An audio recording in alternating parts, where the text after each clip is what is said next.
Low 40, low 40, 40, 40, 40.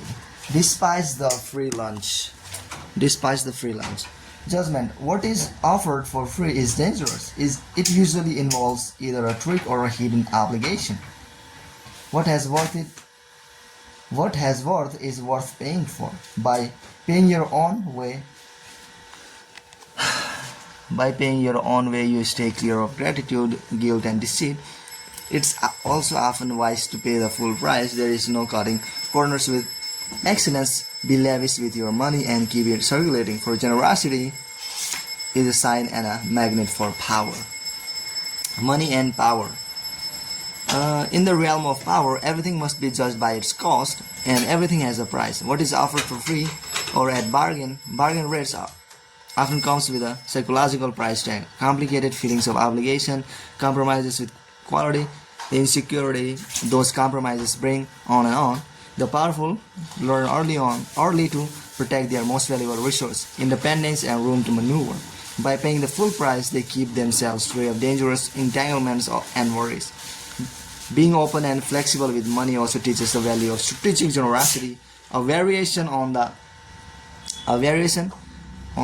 old trick of giving when you are about to take. By giving the appropriate gift, you put the recipient under obligation. Generosity softens people up.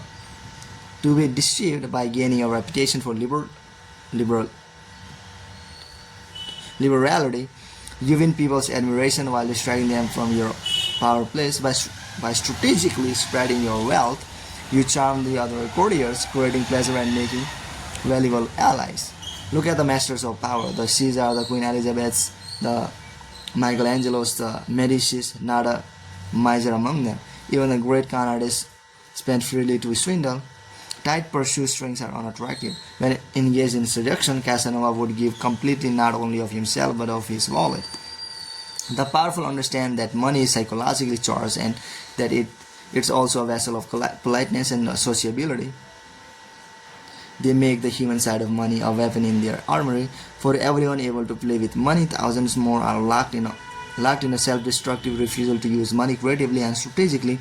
These types represent the opposite pole to the powerful, and you must learn to recognize them, either to avoid their poisonous natures or to turn their inflexibility to your advantage. The greedy fish take the human side out of money. Cold and ruthless, they see only lifeless balance sheet, viewing others solely as either pawns or obstructions in their pursuit of wealth.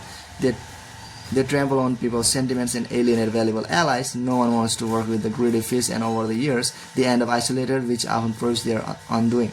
Greedy fish are the con artist's bread and butter. Lured by the bait of easy money, they swallow the ruse hook, line and sinker. They are easy to deceive, for they spend so much time dealing with numbers, not with people, that they become blind to psychology, including their own. Either avoid them before they exploit you, or play on their greed to your gain. The bargain demon. Powerful people judge everything by what it's cost, not just in money but in time, dignity, and peace of mind. And this is exactly what bargain demons cannot do. Wasting valuable time digging for bargains, they worry endlessly about what they could have gotten elsewhere for a little less. On top of that, the bargain item they do buy is often shabby. Perhaps it needs costly repairs or will have to be replaced twice as fast as the high quality item. The cost of these pursuits not always in money, though the price of a bargain is often deceptive, but in time and peace of mind. Discourage normal people from undertaking them, but for the bargain demon, the bargain is an end in itself. These types might seem to harm only themselves, but their attitudes are contagious. Unless you resist them, they will infect you with the insecure feeling that you should have looked harder to find a cheaper price. Don't argue with them or try to change them. Just mentally add up the cost in time and inner peace, if not in hidden financial expenses of the irrational pursuit of a bargain. The sadist. Financial sadists play vicious power games with money as a way of asserting their power. They might, for example, make you wait for money that is owed you, promising you that the check is in the mail, or if they hire you to work for them. They meddle in every aspect of the job, haggling and giving you ulcers. Sadists seem to think that paying for something gives them the right to torture and abuse the seller. They have no sense of the courtier element in money. If you are unlucky enough to get involved with this type, accepting a financial loss may be better in the long run than getting entangled in their destructive power games. The indiscriminate giver.